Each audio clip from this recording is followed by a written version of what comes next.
మాటిచ్చిన్నాం ప్రజల ఆశీర్వాదంతో ఈసారి కూడా గెలిపించేటువంటి ప్రయత్నం చేస్తామని చెప్పి మా వాళ్ళకు హామీ ఇచ్చినాం.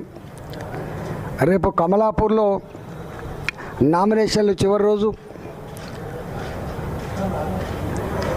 నామినేషన్ల విత్డ్రా పూర్తయిన తర్వాత ఖచ్చితంగా గ్రామాలలో ప్రజలకు అప్పీల్ చేసుకొని మా వాళ్ళని గెలిపించండి, మీ ఆశీర్వాదంతో మళ్ళీ మీకు సేవ చేసే భాగ్యం కల్పించమని చెప్పి నేనే స్వయంగా కోరే ఆస్కారం ఉంటుంది. కాబట్టి ఇవాళ హుజురాబాద్ ప్రజానీకానికి నేను వినమ్రంగా విజ్ఞప్తి చేస్తున్నా,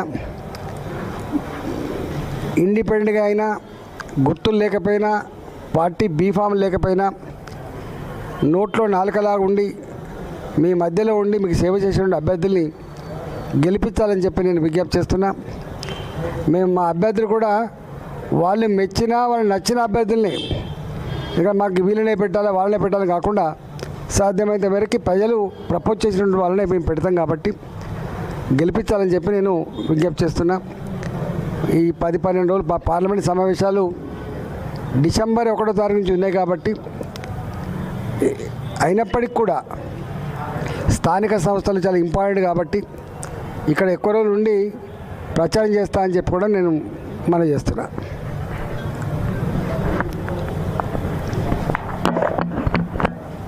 ఓకేనా?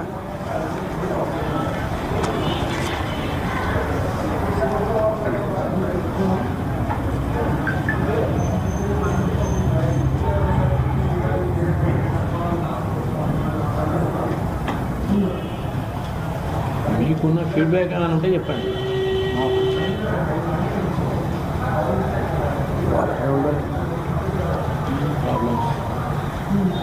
పంచ ఎన్నికల కింద ఏమున్నాయి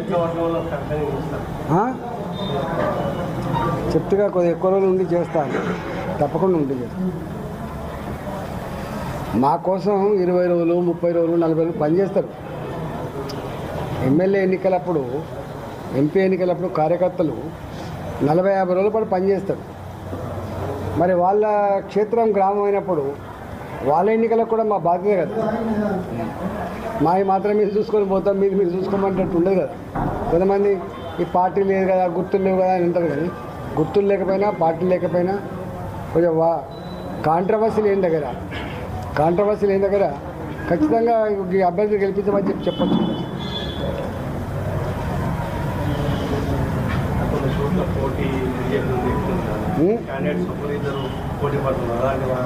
ఎక్కడ సాధ్యమైనంత మేరకి యునానిమిటీ కోసం ప్రయత్నం చేస్తాం. ఒక గుడ్ సైన్ ఏంటంటే ఈసారి ఎక్కువ తక్కువ పట్టుబడతలేదు. చెప్పంగానే మంచిదన్నా, ఎందుకు బిడ్డ ముగ్గురు పోటీ చేస్తారు, వద్దు పైసలు వేసి చేసుకోకుండా అంటే మంచిదన్నా నువ్వు ఎటు చెప్తే అట్లా అంటున్నారు. కాబట్టి 99.9% అన్ని గ్రామాల్లో కూడా మా పరంగా ఏకగ్రీవ ఎన్నికల కోసం అంటలేను నేను, మా పరంగా మాత్రం ఇద్దరు ముగ్గురు మా ఫోటోలు పెట్టుకొని మా పార్టీ అని చెప్పుకునే వాతావరణం అయితే ఉండదు సార్. ఖచ్చితంగా మాకు 20-22 నెలల నుంచి తెలిసిన గ్రామాలు, తెలిసిన ప్రజలు కాబట్టి ప్రజల మూడును బట్టి అర్థమవుతుంది. కాంగ్రెస్ పార్టీ మీద మాత్రం పూర్తి వ్యతిరేకత ఉంది. గ్రామాలలో పూర్తి వ్యతిరేకత ఉంది. మిగతా బీఆర్ఎస్ పార్టీ మీద ఎలాంటి అభిప్రాయం ఉందో, ఎందుకు వాళ్ళని బొందపెట్టిలో తెలుసు. కాబట్టి రెండు రెండే అనే భావన ఉంది. అన్నిటికంటే ఇంపార్టెంట్ ఏంటంటే ఇవాళ రాష్ట్ర ప్రభుత్వ పరంగా నిధులు లేవు.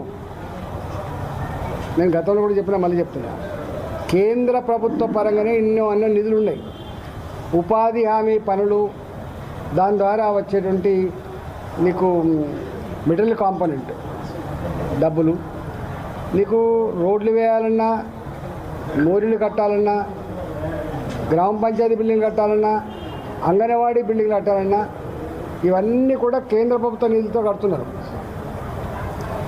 వెలిగే చౌరస్తాలో వెలిగే బల్బు కానీ, పెరిగే చెట్టు కానీ, శ్మశాన వాటికలు కానీ, మొన్నటిదాకా కట్టినటువంటి రైతు వేదికలు కానీ ఇవన్నీ కూడా కేంద్ర ప్రభుత్వ నిధులే.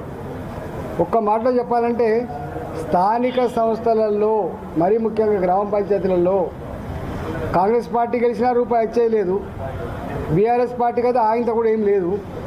కాబట్టి ఏమన్నా భారతీయ జనతా పార్టీ బలపరిచిన అభ్యర్థులకి గెలిస్తే తప్పకుండా ఇవన్నీ వచ్చే ఆస్కారం ఉంటుంది. కాబట్టి ప్రజలు ఆలోచిస్తున్నారు. కేంద్ర నిధులే తప్ప రాష్ట్ర నిధులు లేవు అనేటువంటిది అర్థమైంది. కేసీఆర్ ఆనాడు వచ్చిన కేంద్ర నిధులు కూడా నేరుగా గ్రామ పంచాయతీలకు ఇవ్వకుండా కరెంటు బిల్లు కట్టింగ్ పేరిట లేకపోతే జీతపత్యాలు పెట్టి ఇచ్చిండ్రు. గ్రామ పంచాయతీలకు దివాళీ తీసినాయి. వాళ్ళు అదే పని చేసిండ్రు, మళ్ళీ వీళ్ళు ఇదే పని చేస్తున్నారు. ఇవాళ రూపాయి లేదు, మీకు తెలుసు. అందువల్ల ప్రజలు ఆలోచించాలి ఏంటంటే మళ్ళీ చౌరస్తాలో బల్బులు వెలగాలన్నా, సిమెంట్ రోడ్లు వేయాలన్నా, మురికి కాలువలు కట్టాలన్నా, గ్రామ పంచాయతీ అంగన్వాడీ బిల్డింగ్లు మళ్ళీ కట్టడం మొదలు పెట్టాలన్నా, డీజిల్ ట్రాక్టర్లు డీజిల్ కూడా లేదు, గ్రామ పంచాయతీ సిబ్బంది జీతాలు కూడా లేవు. కాబట్టి ఇవన్నీ రావాలంటే తప్పకుండా బీజేపీ మాత్రమే పనిచేయాలి, కేంద్ర ప్రభుత్వ సపోర్ట్తో మాత్రమే జరుగుతుంది. కేంద్రం వేస్తుంది. ఓకేనా? ఇప్పటి వరకు కాంగ్రెస్ పార్టీ అభ్యర్థి